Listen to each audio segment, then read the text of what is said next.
स्त्री का आकर्षण विध्वंसकारी होता है। विश्व में निष्कलंक पौरुष सा सुंदर कुछ नहीं। स्त्री से स्वच्छंद कोई जीव नहीं। स्त्री में पुरुष से 2 गुना भूख, 4 गुना लज्जा और 8 गुना कामुकता होती है।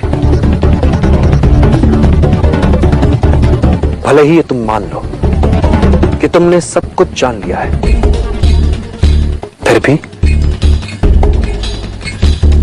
तुम स्त्री को कभी नहीं जान सकते। चाणक्य सदा कहा करते थे कि बुरा समय कभी भी स्थायी नहीं हो सकता, कि कठिन समय सदा नहीं बना रहता है, किंतु दृढ़ता से अपने लक्ष्य के लिए जुटे रहने वाले हर उतार चढ़ाव के उपरांत भी बने रहते हैं। किंतु नियति का भी विचित्र नियम होता है। जो अपने लक्ष्य को प्राप्त करने के लिए जितनी सफलता से बाधाएं पार करता जाता है, नियति उसके लिए उतनी ही नई नई बाधाएं उत्पन्न करती जाती है। और उसकी तार्किक बात को लोग बड़ी श्रद्धा से मानते भी थे। यदि तुम अपने लक्ष्य को पूरी एकाग्रता से प्राप्त करना चाहोगे, तो आत्मिक बल वो कर दिखाता है कि साधारण लोगों को यह असंभव लगता है। व्यक्ति को जब आगे बढ़ना होता है तो सबसे पहले वो अपना लक्ष्य तय करता है, और जब वो व्यक्ति लक्ष्य की ओर बढ़ता है, राह पर निकल पड़ता है, तो मार्ग उसे सिखाता है, संवारता है, बनाता है, और यही अनुभव उसकी पूंजी होते हैं।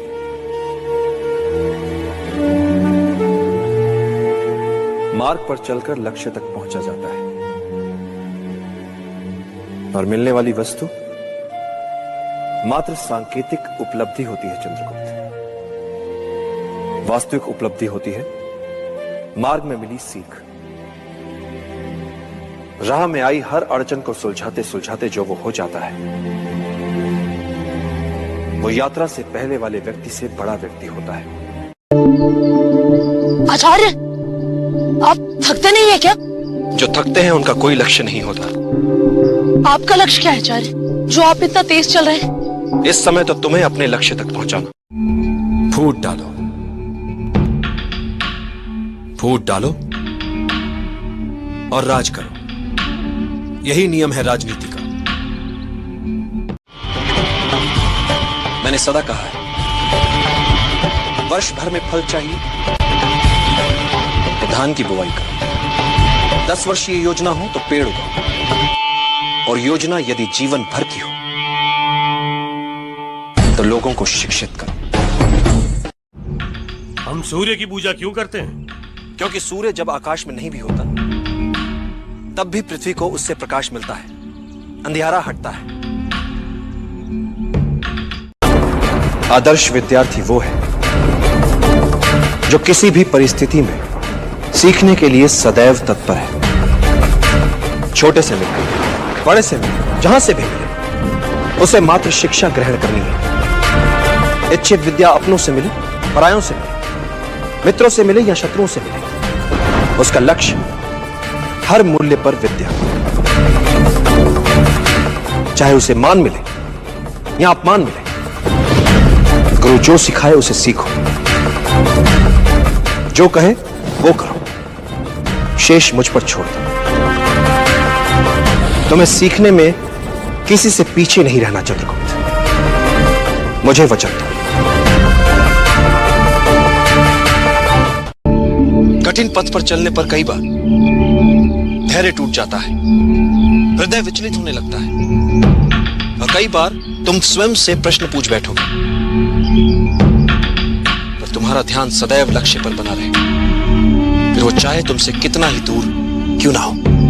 इस समय मेरा लक्ष्य मात्र धनानंद को मारना है आचार्य। इस समय तुम्हारा लक्ष्य मात्र एक सक्षम योद्धा बनकर वीर यात्रा पर जाना है।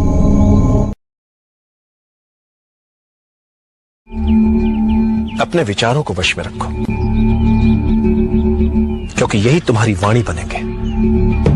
अपनी वाणी को वश में रखो, क्योंकि यही तुम्हारा कर्म बनेगी।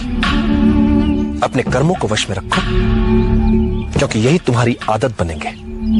अपनी आदतों को वश में रखो, क्योंकि यही तुम्हारा चरित्र बनेगी।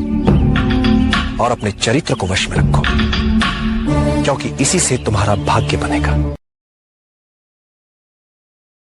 कोई भी वस्तु किसी को अजेय नहीं बनाती। ये वस्तु नहीं, पराक्रमी कवच है ना आचार्य। कितना भी पौराणिक हो, ऐतिहासिक हो, कवच है तो एक वस्तु ही, और हर वस्तु की प्रतिकृति बनाई जा सकती है। तो फिर इस कवच का और इस वीर यात्रा का कोई महत्व नहीं आचार्य। मूल्य यात्रा का है, यात्रा में मिली वस्तु का नहीं। क्या हुआ आचार्य? तुम सब जानते हो, कुटिलता से अपने स्वप्न को पूरा करने का मेरा प्रण, किंतु अब भी कुटिलता से मेरा हृदय कलुषित नहीं हुआ। मेरा हृदय अब भी निर्मल है। इसलिए अखंड भारत को बनाने के मैंने सुप्रयास किए हैं, किंतु अब लग रहा है कि सत्ता के लालच में डूबे ये राजा मुझे चलने नहीं देंगे सुपथ पर। जब तक अखंड भारत का निर्माण न कर लो, कुचल दूंगा अपनी आत्मा की निर्मलता को अपने अंतर्मन से।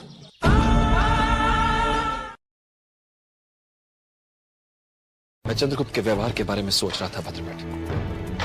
लगने लगा है कि बड़ा हो रहा है, अब उसे वयस्क समझते हुए आचरण करना चाहिए मुझे।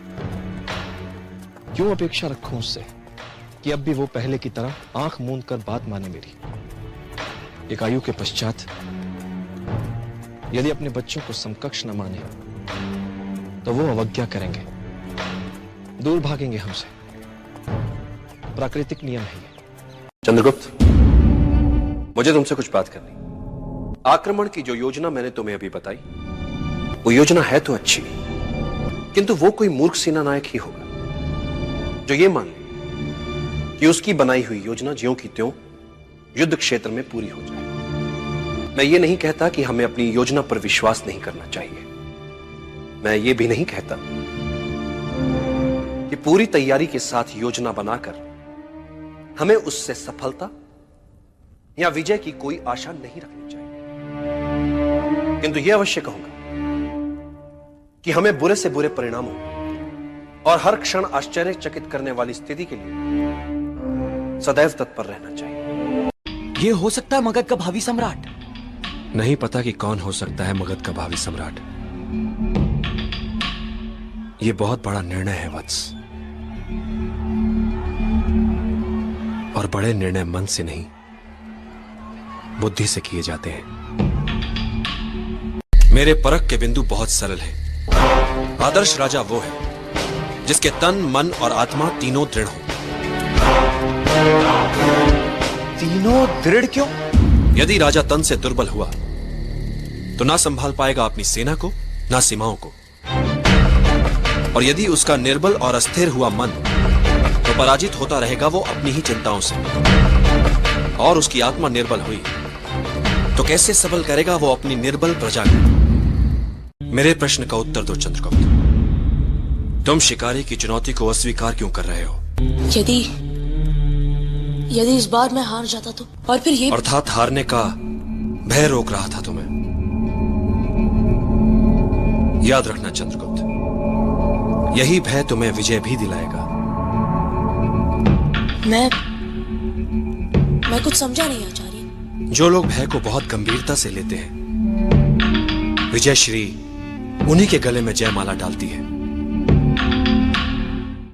क्षमा व्यक्ति को निर्बल नहीं सबल बनाती। जिसने तुम्हारा विश्वास तोड़ा है, उससे बदला न लेकर उसे क्षमा कर देना, ये एक साधारण व्यक्ति नहीं कर सकता। और जो कर ले, उसकी आत्मा में एक दृढ़ता आ जाती है। ये व्यक्ति के साधारण से असाधारण बनने के चिन्ह है कि उसने निजी आवेगों से ऊपर उठकर क्षमा करने का निर्णय लिया। अश्व एक संवेदनशील प्राणी होता है। उसके हृदय तक पहुंचने का मार्ग उसकी आंखों में लिखा होता है। अश्व को साधना है तो उसकी आंखों को पढ़ो।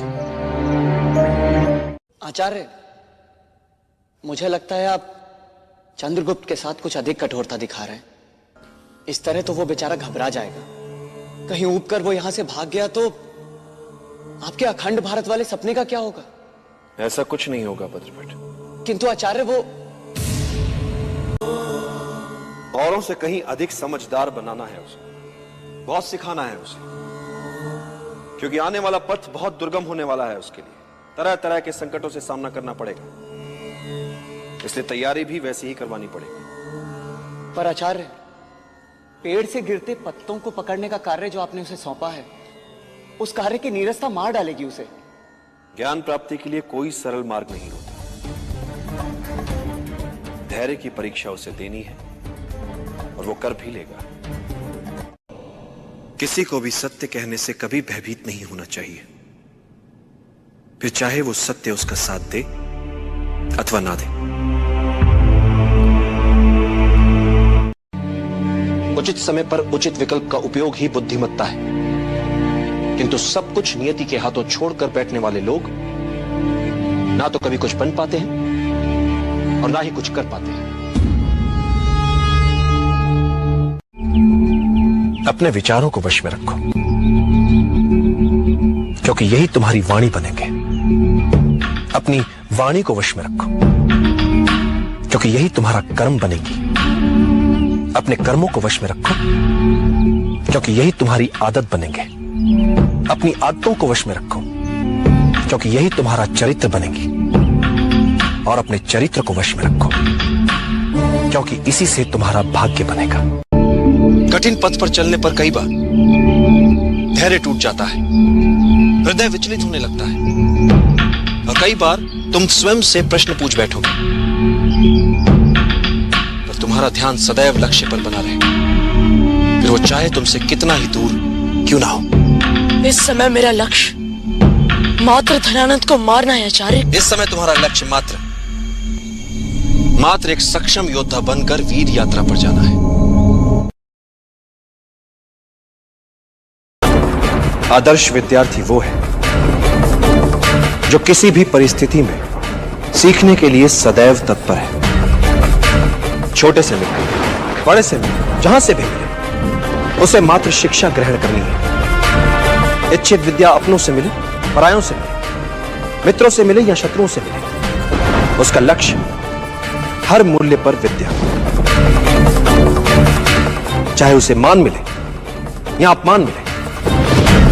गुरु जो सिखाए उसे सीखो, जो कहे वो करो, शेष मुझ पर छोड़ दो।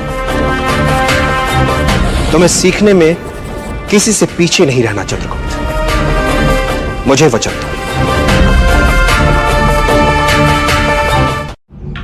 हम सूर्य की पूजा क्यों करते हैं?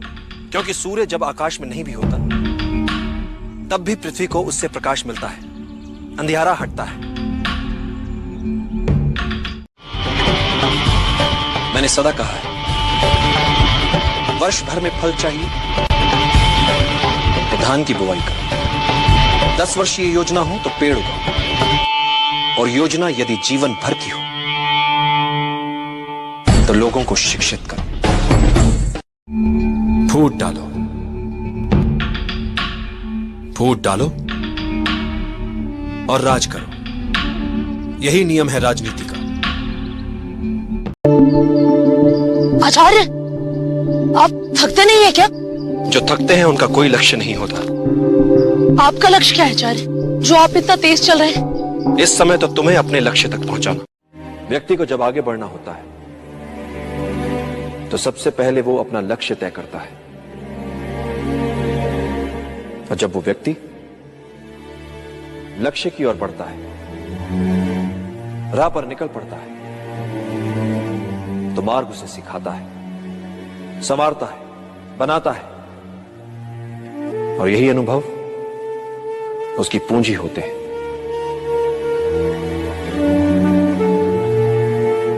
मार्ग पर चलकर लक्ष्य तक पहुंचा जाता है, और मिलने वाली वस्तु मात्र सांकेतिक उपलब्धि होती है चंद्रगुप्त। वास्तविक उपलब्धि होती है मार्ग में मिली सीख। राह में आई हर अड़चन को सुलझाते सुलझाते जो वो हो जाता है,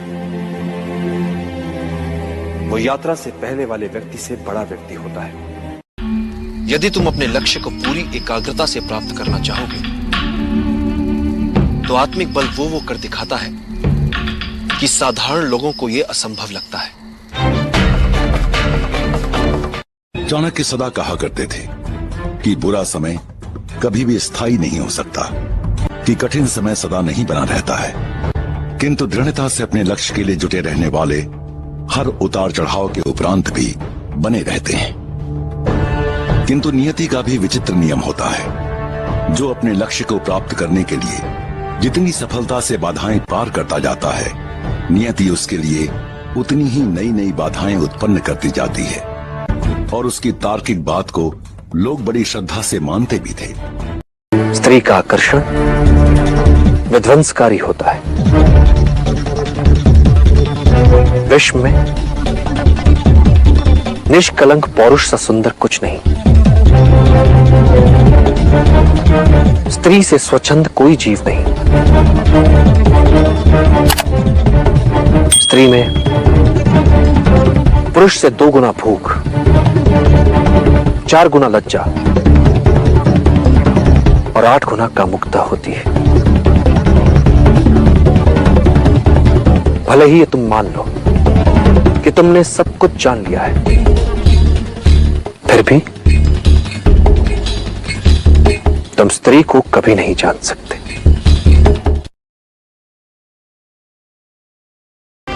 मैं कब तक और कहां तक तुम्हारी उंगली पकड़कर चलूंगा चंद्रगुप्त? सबको अपनी राह स्वयं ही खोजनी पड़ती है। युद्ध क्षेत्र में चाणक्य के मात्र विचार ही तुम्हारे साथ होंगे। युद्ध तो तुम्हें स्वयं ही लड़ना पड़ेगा। और एक योद्धा के लिए युद्ध क्षेत्र कहां नहीं होता। पग पग पर युद्ध चल रहा है यहां। युद्ध तुम्हें लड़ना है और विजयी बनना है। पग पग पर चलने वाले इस युद्ध में आपके विचार हर क्षण मेरा मार्गदर्शन करेंगे आचार्य। ये क्या बात हुई आचार्य? आपने स्वयं ही मुझे मेरी समस्या का हल बताने के लिए यहां बुलाया था और आपने भीतर से द्वार बंद कर लिया। मैं क्या बताऊं चंद्रगुप्त, समस्या का हल तुमने स्वयं ही ढूंढ लिया। तुम्हें मुझसे उत्तर चाहिए था तो तुमने भीतर आने का मार्ग ढूंढ लिया। इसी तरह कोई कितने भी द्वार बंद कर दे, जिसके हृदय में विद्या को पाने की सच्ची चाह होती है, वो विद्या को पाने का मार्ग ढूंढ ही लेता है, जैसे तुमने अभी किया। गुरु केवल मार्ग दिखा सकता है, किंतु लक्ष्य तक पहुंचना तो विद्यार्थी पर निर्भर करता है। उसके प्रयास, उसकी क्षमता, उसका गुरु पर विश्वास उसे साधारण से असाधारण बनाते हैं। मेरे ख्याल से आज के लिए इतना अभ्यास ठीक है। अब तुम्हें विश्राम करना चाहिए। आचार्य, बस थोड़ा अभ्यास और करने दीजिए। कल बहुत बड़ी परीक्षा की घड़ी है मेरे लिए। इसीलिए विश्राम के लिए कह रहा हूं। अपनी ऊर्जा बचाकर रखो कल की परीक्षा के लिए।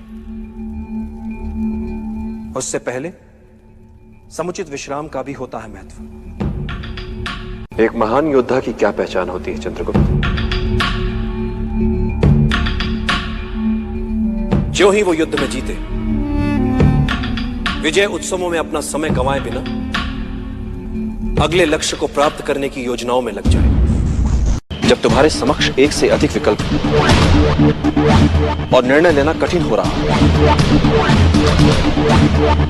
तो एकाग्रचित होकर, ध्यान लगाकर अंतरात्मा को सुनने का प्रयास करो। अंतरात्मा के संकेत नियति को स्वरूप देते हैं। मित्र बनाए नहीं जाते, अर्जित किए जाते हैं। जिन्होंने तुम्हें अपना नेता मान लिया है, उनके साथ चलने में क्या चुनौती? चुनौती उन्हें साथ लेकर चलने में है जो तुम्हें अपना नेता ही ना माने। जंगल में जो जीव बचना जानता है सब उसी का सम्मान करते हैं। जीवन के संकट जंगल सदृश होते हैं। जो संकटों से उबरना जानते हैं सभी उन्हीं की जय जयकार करते हैं। जब तुम्हारे समक्ष एक से अधिक विकल्प और निर्णय लेना कठिन हो रहा हो तो एकाग्रचित होकर ध्यान लगाकर अंतरात्मा को सुनने का प्रयास करो। अंतरात्मा के संकेत नियति को स्वरूप देते हैं। जीने की इच्छा ही हमारी शक्ति है। जब जीने की सच्ची चाह मन में हो तब मृत्यु को कठिन ही नहीं असंभव मानो। मात्र जीवन, जीवन और हर मूल्य पर जीवन। यदि मन में इसके अतिरिक्त कुछ ना हो तो दुर्बल से दुर्बल व्यक्ति भी साहसी बन सकता है। नीति शास्त्र के नियम के अनुसार पाप केवल एक ही होता है, चोरी। जब आप किसी की हत्या करते हैं तब आप उससे उसका जीवन चुराते हैं। जब आप मिथ्या कहते हैं तब दूसरे के सत्य बोलने के मौलिक अधिकारों को आप उससे चुरा रहे होते हैं। जब आप किसी से विश्वासघात करते हैं तब आप उससे न्यायोचित अधिकारों को उससे चुरा रहे होते हैं। कितना कुछ हम पहले से जानते हैं आचार्य श्रेष्ठ, फिर भी जब परिणाम सामने आता है तो आघात लगता है मन को। सब जानते हैं जिसका जन्म हुआ है वो अवश्य मरेगा एक दिन।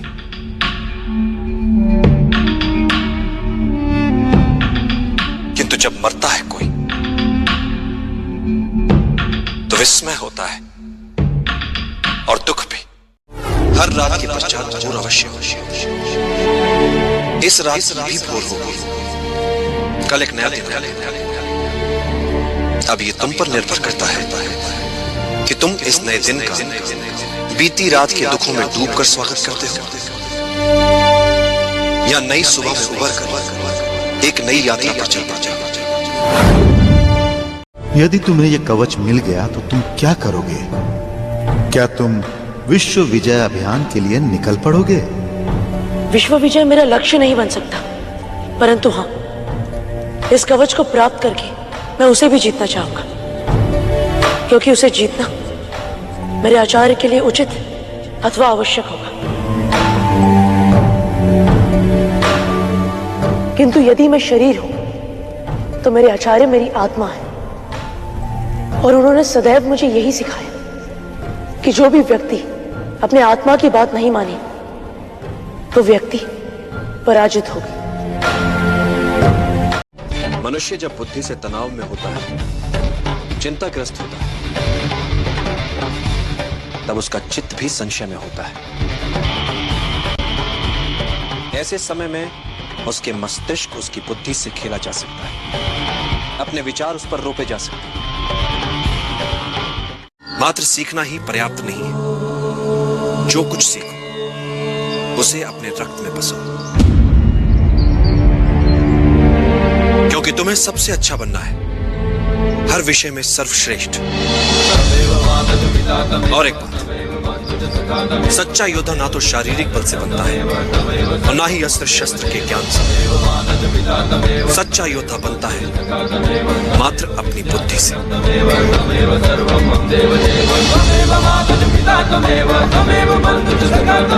चुनौतियां तुम्हारे सामने वस्त्र बदल बदल कर आएंगी। यदि तुम्हें अपना लक्ष्य याद रहा तो हर चुनौती, हर परीक्षा तुम्हें कुछ न कुछ अवश्य सिखाएगी। हो सकता है युक्ति चल जाए, हो सकता है ना चले। विकल्प तो रखने ही पड़ते हैं मन में। मैं भी दूसरा, तीसरा, चौथा विकल्प सदा साथ रखता हूं। बिना खोए कभी कोई कुछ पाता है? मैं क्या छीन सकता हूं इससे, ये तो तुमने देख लिया, पर मैं इसे क्या दे सकता हूं ये नहीं देखना चाहोगे। मां से दूरी का दुख सहकर यदि यह तक्षशिला में भावी मगधपति होने की योग्यता प्राप्त कर लेगा तो कितनों के दुख मिटाने वाला बन सकता है ये। कितनों के काम, कितनों का भला, क्या कुछ नहीं कर सकता ये। और फिर अखंड भारत का सम्राट बन गया तो अपने साथ साथ अपनी मां का नाम भी इतिहास में अमर कर देगा। ये सुख भला मिल सकता है हर किसी को? नहीं, पर समय से पहले व्यर्थ काल्पनिक सोच मूर्खता होती है वत्स। निद्रा भोजन भोग भय ये नर पशु समान, ज्ञान अधिक इक नरन में, ज्ञान बिना पशु जान। चंद्रगुप्त, पृथ्वी पर कई जीव मनुष्य से अधिक शक्तिशाली थे। गाय, बैल, शेर, हाथी सभी मनुष्य से अधिक बलवान थे। किंतु राज किसने किया पृथ्वी पर? मनुष्य ने। कैसे? बुद्धि से। तुम्हें भी बुद्धि से लड़ने वाला योद्धा बनना है चंद्रगुप्त। यदि तुम अपने लक्ष्य को पूरी एकाग्रता से प्राप्त करना चाहोगे तो आत्मिक बल वो कर दिखाता है कि साधारण लोगों को यह असंभव लगता है। नकारात्मक सोच बुरी होती है बद्र। ये एक प्रकार की संक्रामक बीमारी होती है जो अपने आसपास सब में निराशावादी दृष्टिकोण ही फैलाती है। इससे बचना चाहिए। सदैव सकारात्मक ही सोचना चाहिए।